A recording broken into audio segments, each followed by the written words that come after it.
Sollicitor au Royaume-Uni, attorney aux États-Unis, c'est le notaire qui joue un rôle central en France dans la conclusion d'une vente immobilière. Officier ministériel nommé par le ministère de la Justice, il authentifie les contrats, a un devoir de conseil et les actes authentiques qu'il établit ont force de jugement. Une profession spécifique au droit romano-germanique qu'il est important de comprendre lorsqu'on souhaite investir en France. Nous avons donc demandé à quelques juristes et experts de nous expliquer les spécificités de cette profession. La première chose, il faut savoir qu'en France, quand vous achetez un bien immobilier, vous passez par un notaire. Le notaire est donc un officier ministériel officiel qui doit se charger de toutes les formalités administratives et qui vous aide à acquérir dans un cadre le plus rassurant et sécurisé possible votre bien immobilier. L'objectif poursuivi par le notaire, que la vente puisse aller jusqu'au bout. Dès l'avant-contrat, qui est en fait l'acte le plus important, c'est là où tout se joue et en fait le notaire vérifie l'ensemble des documents préparatoires à la vente, afin qu'une fois l'avant-contrat signé, l'investisseur, le futur acquéreur, soit pratiquement certain de pouvoir aller au bout de son acquisition avec un minimum de mauvaises surprises éventuelles.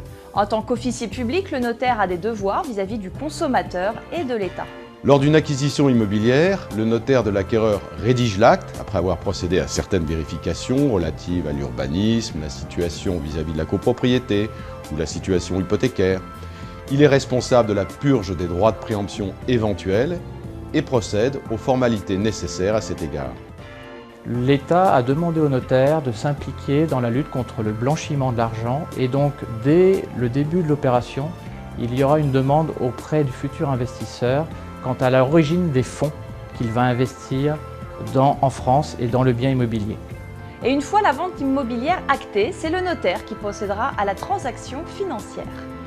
Et lors de la signature de l'acte de vente, il reçoit le prix et le transmet au notaire du vendeur, en veillant bien entendu à ce que les créanciers éventuels du vendeur soient désintéressés. Il procède enfin aux formalités de publication de l'acte au service de la publicité foncière et paie à l'administration les taxes liées à l'achat. Mais faire appel à un notaire a un coût. Profession libérale, le notaire assume la responsabilité économique de son étude. Il est ainsi rémunéré par ses clients selon un tarif fixé par l'État. Ces honoraires sont fixés par l'État dans un barème officiel. C'est ainsi que pour une vente, par exemple, les honoraires revenant aux deux notaires, notaire de l'acquéreur et du vendeur, s'élèvent à 0,825% du prix de vente et sont partagés par moitié entre le notaire du vendeur et le notaire de l'acquéreur. Enfin, sachez que le notaire garantit la conservation de votre titre de propriété en le gardant pendant 75 ans dans son étude.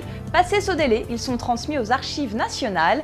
Vous l'aurez compris, le notaire pourra vous simplifier la tâche lors d'un achat immobilier en étant votre seul interlocuteur. Il vous offre ainsi une sécurité particulière lors du transfert de propriété.